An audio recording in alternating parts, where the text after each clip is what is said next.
Hello నమస్తే welcome to my channel మెకానియన్. మన third series వచ్చేసి ఇంజనీరింగ్ మెకానిక్స్. మన థర్డ్ సిరీస్లో 45th వీడియో వచ్చేసి ప్రాబ్లమ్స్ ఆన్ ఈక్విలిబ్రియం. సో ఈ వీడియోలో మనము ఈక్విలిబ్రియంకి సంబంధించిన కొన్ని బేసిక్ ప్రాబ్లమ్స్ని డీటెయిల్గా చూద్దాము. ఓకేనా? సో ఇప్పుడు మనము ప్రాబ్లం యొక్క క్వశ్చన్ని డీటెయిల్గా చూద్దాము. సో క్వశ్చన్ ఏమి ఇచ్చిందంటే మనకి 2 rollers each of weight 100 Newton are supported on inclined plane and vertical wall. Assume all are smooth surfaces and find reaction at A, reaction at B, reaction at C and reaction at D. So మనకి వాడు ఏమంటారు ఒక diagram ఇచ్చిండు, డయాగ్రామ్కి description ఇచ్చిండు, question అందులో క్లియర్గా explain చేసిండు. So క్వశ్చన్లో ఏమన్నాడంటే ఒక 2 spheres ఇచ్చిండు, 2 spheres ఆర్ 2 rollers, వాటి వెయిట్ వచ్చేసి 100 Newton. సో దీని వెయిట్ 100 Newton, దీని వెయిట్ 100 Newton. అండ్ ఇక్కడ మీరు చూసుకున్నట్టయితే ఈ 2 rollers అనేది ఇంక్లైన్ మీద రెస్ట్ అయి ఉన్నాయా లేదా? ఒక సైడ్లో ఇంక్లైన్ మీద రెస్ట్ అయినాయి, ఇంకో సైడ్లో వర్టికల్ వాల్ మీద రెస్ట్ అయి ఉన్నాయి. సో ఈ ఇంక్లినేషన్ ఎంత? 30 degrees. సో మనల్ని ఏం కనుక్కోమంటుందంటే చూడండి, ఇక్కడ ఈ రోలర్స్ 2 సర్ఫేసెస్ తోటి కాంటాక్ట్లు ఉన్నాయా లేదా? ఇంక్లైన్డ్ సర్ఫేస్ తోటి కాంటాక్ట్లు ఉన్నాయి అండ్ వర్టికల్ వాల్తో కాంటాక్ట్లు ఉన్నాయి అండ్ 2 rollers వాటి మధ్యలో కాంటాక్ట్లు ఉన్నాయి. సో మనల్ని ఏం కనుక్కోమంటుందంటే ఈ కాంటాక్ట్ ఫోర్సెస్ ఏవైతే ఉన్నాయో that are nothing but reaction forces. మనల్ని ఆ రియాక్షన్ ఫోర్సెస్ కనుక్కోమన్నాడు. సో మనం ఎట్లా కనుక్కుంటాం? Same procedure. బాడీని మనము ఈక్విలిబ్రియంలో ఉందనుకుంటాం. ఏ బాడీస్? ఈ 2 బాడీస్. ఈ 2 బాడీస్ ఈక్విలిబ్రియంలో ఉన్నాయనుకుంటాము. సో ఈక్విలిబ్రియంలో ఉన్నామంటే కండిషన్స్ ఏంటి? Sigma FX is equals to 0, sigma FI is equals to 0. అవి సాల్వ్ చేసి మనము రియాక్షన్ ఫోర్సెస్ కనుక్కుంటాం. సో దానికంటే ముందు very very important first point ఏంది? మనము బాడీస్కి ఫ్రీ బాడీ డయాగ్రామ్ వేసుకోవాలి. సో ఫ్రీ బాడీ డయాగ్రామ్ వేసుకుంటే మనకి ఈక్విలిబ్రియం కండిషన్స్ అప్లై చేయడము చాలా ఈజీ అయిపోతాయి. సో నేను ఏం చేస్తున్నా అంటే దానికంటే ముందు ఇంకొకటి చేయాలి. ఇంకోటి ఏంటంటే ఇక్కడ మీరు చూసుకున్నట్టయితే ఇక్కడ నేను ఒక 2 డయాగ్రామ్స్ గీసిన. చూడండి, డయాగ్రామ్ 1, డయాగ్రామ్ 2. అయితే ఇక్కడ ఈ డయాగ్రామ్కి ఈ డయాగ్రామ్కి డిఫరెన్స్ ఏందో చెప్పగలుగుతారా? సింపుల్. డిఫరెన్స్ ఏంటంటే ఇక్కడ నేను ఈ స్పియర్కి యాక్సిస్ అలాంగ్ ద బాడీ తీసుకున్నా. అలాంగ్ ద బాడీ అంటే బాడీ ఏ డైరెక్షన్లో ఉంటే ఆ డైరెక్షన్లో కోఆర్డినేట్ యాక్సిస్ తీసుకున్నా. అది ఇంక్లైండ్ ఉంది కాబట్టి దాని యాక్సిస్ కూడా ఇంక్లైండ్ యాక్సిస్ తీసుకున్నా. కానీ ఇక్కడ నేను బాడీ ఇంక్లైండ్ ఉన్నా కానీ దానికి స్ట్రైట్ యాక్సిసే తీసుకున్నా. ఇది డిఫరెన్స్. ఇది axis along the body, this is axis not along the body. So ఇది డిఫరెన్స్. సో ఈ ప్రాబ్లంలో మనము ఈ మెథడ్ వాడము. అంటే యాక్సిస్ మనం అలాంగ్ ద బాడీ తీసుకోము, axis not along the body తీసుకుంటాము. సో యాక్సిస్ ఇట్లా తీసుకుంటాం. ఓకేనా? ఇది వెరీ ఇంపార్టెంట్. సో నెక్స్ట్ ఇప్పుడు నేను ఏం చేస్తున్నా, ఈ 2 spheresకి ఫ్రీ బాడీ డయాగ్రామ్ గీయాలి. సో నేను ఏం చేస్తున్నా అంటే ఫస్ట్ ఈ స్పియర్, ఈ రోలర్ 1ని కన్సిడర్ చేసి దానికి ఫ్రీ బాడీ డయాగ్రామ్ గీస్తున్నా. సో దానికి ఫ్రీ బాడీ డయాగ్రామ్ గీస్తే ఇట్లా వచ్చింది. సో మీకు మొత్తం కన్ఫ్యూజ్డ్ ఉంది, ఫోర్సెస్ ఏంది, ఏ ఫోర్సెస్ ఎట్లా యాక్ట్ అవుతున్నాయి, ఇది ఎట్లా వచ్చిందని. సో ఇక్కడ చూస్తే మీకు క్లియర్గా అర్థమైపోతుంది. సో ఇక్కడ మీరు చూసుకున్నట్టయితే ఈ పాయింట్లో కాంటాక్ట్ ఉంది కాబట్టి కాంటాక్ట్ ఫోర్స్ యాక్ట్ అవుతుందా కదా? మనకి ఇక్కడ క్లియర్గా మెన్షన్ చేసిండు అన్ని స్మూత్ సర్ఫేసెస్ అని. సో సర్ఫేస్ స్మూత్ ఉంటే reaction force is always perpendicular to the body, normal to the body. So normal to the body. So ఇట్లా యాక్ట్ అవుతుంది అంటే దాని అర్థమైంది ఈ డైరెక్షన్లో యాక్ట్ అవుతుంది కదా. సో నేను ఏం చేసిన అంటే ఈ ఆర్బీని ఎక్స్టెండ్ చేసి ఈ సర్ఫేస్ మీద రాసుకున్నా. ఈ సర్ఫేస్ మీద వరకు ఎక్స్టెండ్ చేసి ఇక్కడ వరకు ఎక్స్టెండ్ చేసిన. సో ఇక్కడ మీరు చూసుకున్నట్టయితే ఇది 90 degrees కాదా? ఎందుకంటే ఇప్పుడు డిస్కస్ చేసినాం, స్మూత్ సర్ఫేస్ ఉంటే నార్మల్ రియాక్షన్ అనేది ఆల్వేస్ పర్పెండిక్యులర్ ఉంటుంది. సో పర్పెండిక్యులర్ ఉంది. అయితే మీకు డౌట్ వస్తుంది, ఇది 90 కదా, ఇది ఎట్లా 90 అయిందని. యాక్చువల్గా టోటల్ లైన్కి యాంగిల్ ఎంత ఉంటుంది? 180 కదా. సో ఇది 90 అయితే ఇది కూడా 90 కదా. ఓకే, ఇప్పుడు నేను ఏం చేస్తున్నా అంటే ఇది 90, ఇది 30. నేను ఇది కనుక్కోవచ్చా? ఇది ఒక ట్రయాంగిల్ అనుకొని ఏ బి సి. ఇప్పుడు చూడండి,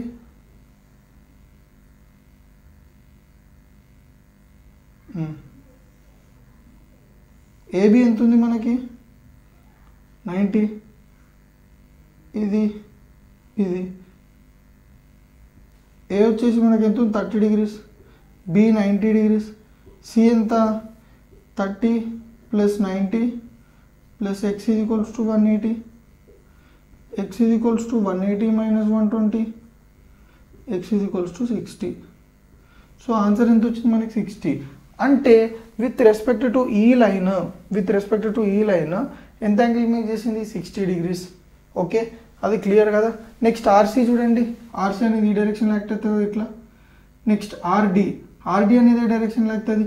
ఇది very very very important. So ఇక్కడ మీరు చూడండి, ఈ లైన్ ఏ లైన్ ఉంది, ఈ ఇంక్లైన్డ్ లైన్ ప్లస్ ఆర్డి రెండు ఎట్లున్నాయి చూడండి. ఈ 2 లైన్స్, ఈ ఇంక్లైన్డ్ ఏదైతుందో ఈ వెడ్జ్ ప్లస్ ఈ ఆర్డి లైన్ ప్యారలల్ ఉన్నాయా లేదా అది గుర్తుపెట్టుకోండి. ఓకే, సో ఇప్పుడు మనం ఫస్ట్ ఫ్రీ బాడీ డయాగ్రామ్కి వెళ్ళిపోదాము. ఆర్బి ఎంత యాంగిల్ మేక్ చేస్తుంది ఇక్కడ 60 degrees. సో మీరు కరెక్ట్ చూడండి, ఇక్కడ 60 degrees మేక్ చేస్తే ఇక్కడ కూడా 60 degrees మేక్ చేస్తుంది కదా. ఐఎస్ఆర్ అట్లా అని అంటారా? చూడండి, ఇంకో ఇక్కడ గీస్తున్నా, ఇక్కడ చూడండి, ఇట్లా యాక్ట్ అయింది కదా ఆర్.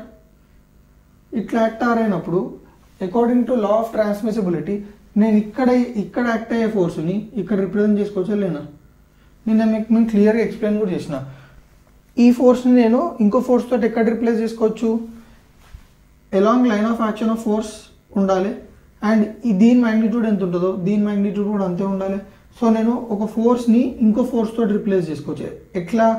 అది ఆ force line of action of force డైరెక్షన్లో ఉండాలి, సేమ్ మ్యాగ్నిట్యూడ్ ఉండాలి. సో ఇది ఈ డైరెక్షన్లో యాక్ట్ అవుతుంది కాబట్టి నేను ఇది ఈ క్వాడ్రంట్లోకి ఎక్స్టెండ్ చేసుకోవచ్చా చేసుకోలేను. సో ఇక్కడ యాంగిల్ ఎంత మేక్ చేసింది 60, ఇక్కడ యాంగిల్ ఎంత మేక్ చేసింది 60. సో ఇక్కడ కూడా 60 మేక్ చేస్తుంది కదా. సో అట్లా 60 degrees. నెక్స్ట్ వెరీ ఇంపార్టెంట్, ఇందాక నేను చెప్పిన కదా, ఈ ఇంక్లైన్డ్ ఇంకా ఈ ఆర్డి రెండు ప్యారలల్. ఇప్పుడు చూడండి, ఒకసారి చూడండి, ఇది యాక్సిస్, ఇది వచ్చేసి ఒక లైన్, ఇది వచ్చేసి ఒక లైన్. ఇప్పుడు మీరు చూసుకున్నట్టయితే ఈ రెండు ప్యారలల్ కదా, అవునా కదా? ఇప్పుడు ఈ రెండు ప్యారలల్ అంటే ఇది టీటా అనుకుందాం, దీని యాంగిల్ వచ్చేసి θ2 అనుకుందాం. సో ఇప్పుడు 2 లైన్స్ ప్యారలల్ అంటే దాని అర్థం ఏంటంటే ఇది ఎంత అయితే యాంగిల్ మేక్ చేస్తుందో ఈ లైన్ కూడా అంతే యాంగిల్ మేక్ చేస్తుంది. అంటే if two lines are parallel, then the angle made by the x-axis or y-axis is equal. ఎందుకంటే చూడండి, ఇప్పుడు సేమ్ ఉన్నాయంటే యాంగిల్ కూడా సేమే ఉంటుందని అర్థం. ఓకే, స్లోప్స్ ఈక్వల్ అని అర్థం. సో ఇప్పుడు ఈ లైన్ ప్యారలల్ ఉందంటే ఈ లైన్ ఎంత యాంగిల్ అయితే మేక్ చేస్తుందో ఈ లైన్ కూడా దీంతో అంత యాంగిల్ మేక్ చేస్తుంది. అందుకే నేను ఏం చేసిన 30 degrees తీసుకున్నా. ఇంకోటి according to law of transmissibility ఏంది, ఇక్కడ యాక్ట్ అయ్యే ఫోర్స్ నేను ఇక్కడ ఎక్స్టెండ్ చేసుకోవచ్చా లేదా? సో లా ఆఫ్ ట్రాన్స్మిసిబిలిటీ మీకు అర్థం కాకపోతే నా ప్రీవియస్ వీడియోస్ చూడండి, లా ఆఫ్ ట్రాన్స్మిసిబిలిటీ మీద నేను మీకు క్లియర్గా ఎక్స్ప్లెయిన్ చేసిన. సో ఇక్కడ యాక్ట్ అయ్యే ఫోర్స్ని నేను ఇట్లా ఎక్స్టెండ్ చేసుకుని ఇక్కడ యాక్ట్ చేసుకున్నాను. సిమిలర్గా చూడండి, ఇక్కడ యాక్ట్ అయ్యే ఫోర్స్ నేను ఇక్కడ ఎక్స్టెండ్ చేసుకున్నాను. సిమిలర్గా కింద యాక్ట్ అయ్యే ఫోర్స్ నేను ఇక్కడ రిప్రజెంట్ చేసుకున్నాను. Okay, so with the angle 30 degrees. So ఇక్కడ వరకు మీకు క్లియర్గా అర్థమైందా? Next very very important, C దగ్గర రియాక్షన్ ఫోర్స్ ఎట్లా యాక్ట్ అవుతుంది ఈ డైరెక్షన్లో అంటే around positive X axis direction కదా. అండ్ వెయిట్ ఎప్పుడు ఎట్లా యాక్ట్ అవుతుంది towards negative y direction mg. So మనం అన్ని ఫోర్సెస్ గీసేసుకున్నాం. ఇప్పుడు ఏం చేయాలి, ఈక్విలిబ్రియం కండిషన్స్ అప్లై చేయాలి. ఈక్విలిబ్రియం కండిషన్ చూసుకున్నట్టయితే sigma FX equals to 0. Sigma effects equal to 0 అంటే algebraic some of all the forces acting along X direction. ఇప్పుడు మీరు చూసుకున్నట్టయితే ఏ ఫోర్సెస్ ఎక్స్ డైరెక్షన్లో యాక్ట్ అవుతున్నాయి, ఈ 2 forces with respect to X axis inclined ఉన్నాయి కాబట్టి వీటిని నేను రిజాల్వ్ చేసుకోవాలి. రిజాల్వ్ చేసుకుంటే మనకి ఏమేమి వస్తాయి చూడండి. అలాంగ్ ఎక్స్ యాక్సిస్ కాంపొనెంట్ చూడండి, RB cos 60, next RD cos 30. ఎందుకంటే ఇక్కడ చూడండి, it is making angle 30 degrees with X axis, it is making angle 60 degrees with X axis. So X axis తోటి మేక్ చేసినాయి కాబట్టి రెండు ఎక్స్ యాక్సిస్ కాంపోనెంట్లు కాసే ఉంటాయి. నెక్స్ట్ వై యాక్సిస్ కాంపోనెంట్లు ఎంత ఉంటాయి, బి సైన్ 60, ఇది ఫోర్త్ క్వాడ్రంట్లో ఉంది కాబట్టి కిందికి యాక్ట్ అవుతుంది కదా, sorry third quadrant, RD sine 30 కిందికి యాక్ట్ అవుతుంది, ఇది మీదికి యాక్ట్ అవుతుంది. సో ఇప్పుడు చూడండి మనకు అన్ని ఫోర్సెస్ వచ్చేసినాయి. ఇప్పుడు చూడండి sigma FX is equal to 0 calculate చేద్దాం. సిగ్మా ఎఫెక్స్ అంటే forces along X direction plus RC. RC ఎట్లా యాక్ట్ అవుతుంది, అలాంగ్ పాజిటివ్ ఎక్స్ యాక్సిస్ కదా, అందుకే ప్లస్ ఆర్సీ. మీరు చూసుకున్నట్టయితే ఈ RB cos 60 and RD cos 30 అనేది టువర్డ్స్ నెగిటివ్ ఐ డైరెక్షన్లో యాక్ట్ అవుతున్నాయి కాబట్టి ఆ రెండింటికి మైనస్ పెట్టేసిన. Minus RB cos 60 minus RD cos 30 is equals to 0. So RC is equals to RB cos 60 plus RD cos 30. మనకు సిగ్మా ఎఫెక్స్ వచ్చేసింది. Next sigma FI is equals to 0. So sigma FI is equal to 0 అంటే algebraic sum of all the forces acting along Y direction. So ఇక్కడ మీరు చూసుకున్నట్టయితే Y డైరెక్షన్లో ఏ forces act అవుతున్నాయి, RB sine 60 which is acting along positive Y axis అంటే plus వస్తుంది కదా, ప్లస్ ఆర్బీ సైన్ 60. నెక్స్ట్ మీరు చూసుకున్నట్టయితే ఎంజీ ఇంకా ఆర్డీ సైన్ 30 అనేది నెగిటివ్ వై డైరెక్షన్లో యాక్ట్ అవుతుంది. సో నెగిటివ్ వై యాక్సిస్ డైరెక్షన్లో యాక్ట్ అవుతుంది. సో మనకి సైన్స్ ఏమొస్తాయి, minus W minus RD sine 30 is equals to 0. So ఇక్కడ వరకు క్లియర్గా అర్థమైందా, ఓకేనా? సో ఇందాక మనము ఎక్కడి వరకు చేసుకున్నాము, ఈ స్పియర్ 1 యొక్క ఫ్రీ బాడీ డయాగ్రామ్ గీసి దాని యొక్క ఈక్విలిబ్రియం కండిషన్స్ ని మనము సాల్వ్ చేస్తాం. ఆ ఈక్విలిబ్రియం కండిషన్ సాల్వ్ చేస్తే మనకి ఏమొచ్చింది, RC is equals to RB cos 60 plus RD cos 30, RB sine 60 is equals to W plus RD sine 30. So next మనం ఏం చేస్తున్నాం అంటే రూలర్ 2 యొక్క ఫ్రీ బాడీ డయాగ్రామ్ గీసి దాన్ని సాల్వ్ చేయడానికి ట్రై చేద్దాం. సో ఇప్పుడు మనం ఎక్స్క్యూజ్ మీ, సో ఇప్పుడు ఈ రోలర్కి నేను ఫ్రీ బాడీ డయాగ్రామ్ గీస్తా. చూడండి సేమ్ ఇది రోలర్, ఓకే. ఇప్పుడు రోలర్ మీద ఆర్ఏ రియాక్షన్ ఫోర్స్ యాక్ట్ అవుతుందా లేదా. సో ఈ reaction force with respect to line ఎంత యాంగిల్ మేక్ చేసింది, 60 degrees అంటే ఇట్లా యాక్ట్ అవుతుందా లేదా చూడండి కింద. సో నేను లా ఆఫ్ ట్రాన్స్మిసిబిలిటీ అప్లై చేసి నేను ఇక్కడ యాక్ట్ అయ్యే ఫోర్స్ ఇక్కడ రిప్లేస్ చేసుకోవచ్చా లేదా, రిప్లేస్ చేసుకున్నా విత్ యాంగిల్ ఎంత, ఇప్పుడు ఇక్కడ 60 ఉంది అనుకోండి, అక్కడ కూడా 60. మీరు ఎట్లా అనుకోండి ఆల్టర్నేట్ యాంగిల్స్ అన్నా అనుకోండి, ఓకే. సో ఇది 60 అయితే ఇది కూడా 60. So RA. నెక్స్ట్ మీరు చూసుకున్నట్టయితే సిమిలర్గా ఆర్డీ కూడా, ఆర్డీ నేను మీకు ఆల్రెడీ చెప్పిన, ఆర్డీ అనేది ఈ ఇంక్లైండ్ తోటి ప్యారలల్ ఉంది కాబట్టి ఆర్డీ యాంగిల్ కూడా 30 degrees ఉంటుంది మనకి. So same law of transmissibility apply చేసి యాక్చువల్గా ఫోర్స్ ఇక్కడ యాక్ట్ అవుతుంది, దాన్ని నేను ఇక్కడ రిప్రజెంట్ చేసుకోవచ్చా లేదా, along the line of action of force it is making an angle 30 degrees. Similar ఇట్లనే ఆల్టర్నేట్ యాంగిల్స్ అనుకోండి. Next W is equals to MG which is acting towards negative Y direction, okay. ఇక్కడ మీరు చూసుకున్నట్టయితే 3 concurrent coplanar forces and ఈ body అనేది mainly equilibrium కండిషన్లో ఉంది. ఈ 2 కండిషన్స్ సాటిస్ఫై చేస్తే మనం ఏం చేయొచ్చు, లామిస్ థియరం అప్లై చేయొచ్చు. అర్థమైందా, 3 concurrent coplanar forces and body అనేది ఈక్విలిబ్రియంలో ఉంది. సో లామిస్ థియరం అప్లై చేద్దాం.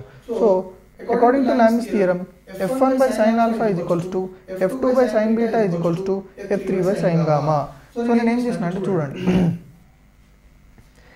ఆర్ఏ ఇంకా ఆర్డీకి మధ్యలో యాంగిల్ ఎంత ఉంది చూడండి, ఇది వచ్చేసి ఎంత టోటల్ యాంగిల్, ఇది 90 కాబట్టి 90 ప్లస్ 60 ఎంత 150. సో సిమిలర్గా ఇది ఎంత 90, సో 90 ప్లస్ 30 ఎంత వచ్చేసి 120. సో ఈ యాంగిల్ 150, ఈ యాంగిల్ 120, సో ఇది ఎంత అవుతుంది 90. సో నేను యాంగిల్స్ అన్ని కొంచెం ఈ ఫోర్సెస్ని నేను లామిస్ థియరం డయాగ్రామ్లో లెక్క రిప్రజెంట్ చేసుకుంటే మీకు ఈజీ అవుతుందని రాసుకున్నా. చూడండి W opposite 90 degrees, RA RD. So ఇప్పుడు నేను లామిస్ థియరం అప్లై చేస్తున్నా. సో ఇక్కడ మన ఫస్ట్ F1 వచ్చేసి ఎంత డబ్ల్యూకి ఆపోజిట్ ఏముంది 90. So W by sine 90 is equals to RD. ఆర్డీకి ఏం ఆపోజిట్ ఉంది 150. So RD by sine 150 is equals to RA. ఆర్ఏకి ఎగ్జాక్ట్ ఆపోజిట్ ఉన్న యాంగిల్ ఏంది 120. So RA by sine 120. So ఇక్కడ మీరు చూసుకున్నట్టయితే నాకు ఈ వాల్యూ తెలుసు. సో తెలిసిన వాల్యూ నేను ఒకసారి దీంతో ఒకసారి థర్డ్ దాంతో రెండింటితో ఈక్వల్ చేస్తే నాకు ఏమొస్తుంది, ఫస్ట్ దీంతో ఈక్వల్ చేసినాను అనుకో ఆర్డీ వాల్యూ వచ్చింది, RD is equals to 15 Newton. So next first దాన్ని థర్డ్ దాన్ని రెండింటిని ఈక్వల్ చేస్తే నాకు ఏమొచ్చింది, ఆర్ఏ ఈజ్ ఈక్వల్స్ టు 86.602. ఈ 3 ఈక్వల్ అంటే దాని అర్థం ఏం తెలుసా, ఇది ఈక్వల్, ఇది ఈక్వల్. సో దాన్ని బేస్ చేసుకొని నేను ఆర్డీ ఇంకా ఆర్ఏ వాల్యూస్ని కనుక్కున్నా. సో ఇక్కడ వరకు మొత్తం అర్థమైందా? సో ఇందాక మనం ఎక్కడ వరకు సాల్వ్ చేసినాము, మనము సెకండ్ రోలర్కి ఈక్విలిబ్రియం కండిషన్స్ అప్లై చేసి మనం ఏమేమి వాల్యూస్ కనుక్కున్నాము, RD is equals to 50 newton, RA is equals to 86.602 newton.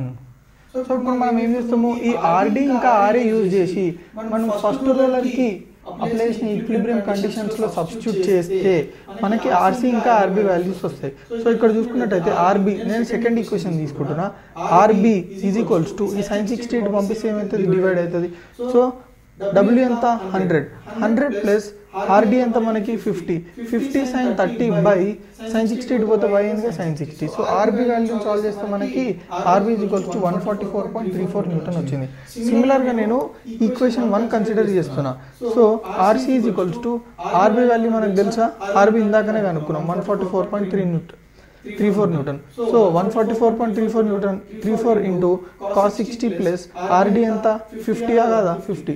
So 50 into cos 30 which comes out to be 115.73 Newton. So మనకి ఏమేమి కనుక్కున్నారో అవన్నీ కనుక్కున్నామా, RA, RB, RC, RD. So simple, మనం ఆ బేసిక్ కాన్సెప్ట్స్ని క్లియర్ చేసుకుంటే మనకి ప్రాబ్లమ్స్ అనేవి చాలా ఈజీ అవుతాయి.